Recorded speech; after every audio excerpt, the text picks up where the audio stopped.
it's Mr. Dorsey again. I am recording this toward the end of the school day, so there's some background noise.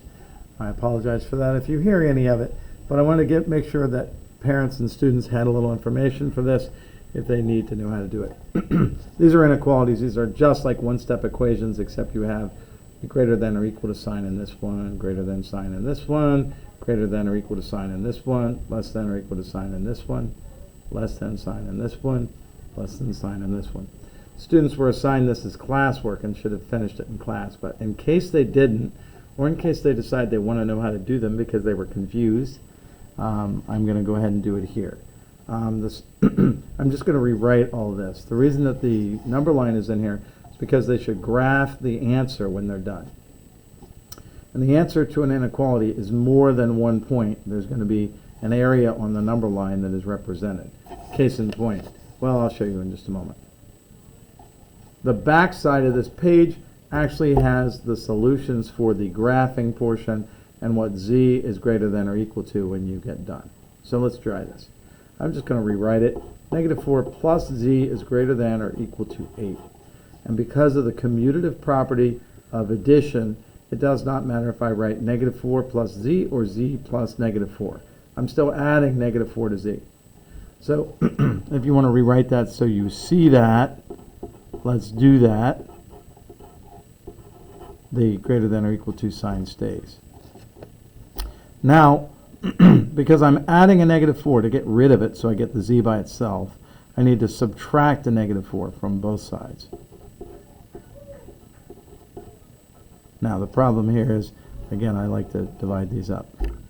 So when I do this, adding, I don't know what subtracting a negative 4 means. It's the same thing, though, if I do a keep, change, make this addition, and make that a positive 4. Now I have negative 4 plus positive 4, which is literally, those are opposites, or the word is escaping me, but it'll come to me eventually. Anyway, so we have z here. The opposites add together to be 0. The additive inverse is what I was looking for. Those add together to be 0. Put on the camera and you forget everything. Anyway, so I have z, and I have greater than or equal to still here, but I have 8 minus a negative 4. Again, I can't subtract a negative, but I can do a keep, change, because I want to make this addition, and I want to make that into its opposite, which is a positive 4. Now I see 8 plus 4 is 12. My answer is z is greater than or equal to 12. Now, the way I graph these, a greater than or equal to, the equal to means there's a dot on the 12, and the greater than means that the arrow away from it goes to the right. So let's look at the 12. That would just be greater than 12, so I need to fill in the dot. That is greater than or equal to, and then I need to put an arrow going to the right. Now, if you want to see if you're right, turn over the paper and see what the solution should be. Again, all students should show their work on this side and graph it or try, and then flip it over and see if they got it. And the graph, well, the answer was z is greater than or equal to 12, which is what I had, and the graph is exactly what I had. So we did it right. Okay? So let's move on. I'm just going to go left to right here. Even though it's number 6, I'm going to go ahead and do it. Let's try this. I'm going to rewrite it. Negative 6 is less than n minus 3. Now, what's happening on the inside of the equation? Well, I'm subtracting 3, so the opposite of that to get n by itself would be to add 3. And what I do to one side, I do to both. And then n minus 3 plus 3. Those cancel out, and I get n over here. And then over here, I have negative 6 plus 3. Same sign, add and keep. No. Different sign, subtract. Yes. 6 minus 3 is 3. Keep the negative sign because it's the bigger absolute value. Negative 3.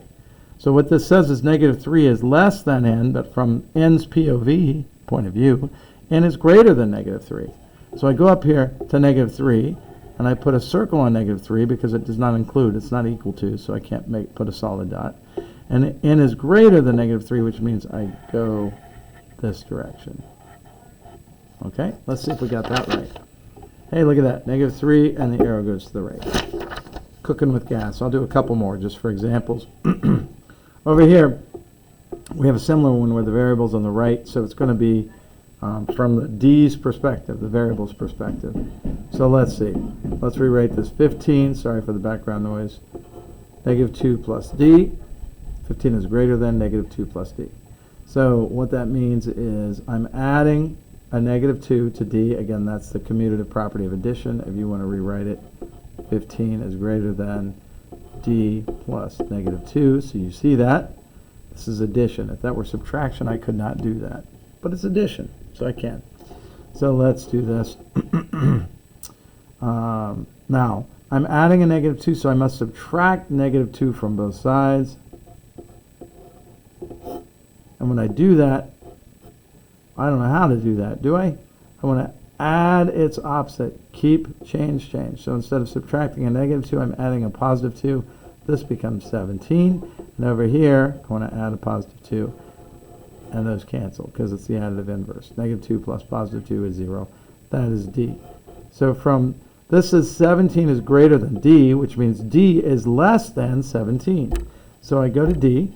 I'm sorry, I go to 17. And less than would be a circle, not a dot, because it does not include 17.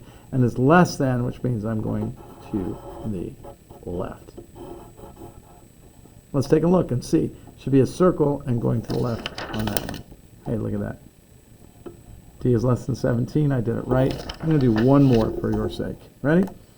Well, it's another one with the variable on the right. I'll rewrite it. 10 is less than, and instead of negative 2 plus k, that's the same as k plus negative 2. And then let's look at that. I'm currently adding a negative 2 to the k side, and I want to get k by itself. So the opposite of that to get k by itself is to subtract negative 2 from both sides. And when I do that, I don't know how to subtract a negative, so I do a keep, change, change. I keep the negative 2, and I subtract, sorry, I'm subtracting a negative 2, so I keep this as negative 2, and I change that, and I change that, and this becomes k. I'll be right there. And then 10 minus 2, I can't do that, so I keep, change, change, and that becomes 12. So it's 12 is less than k. That's it. Somebody's knocking on the door. Have a good day.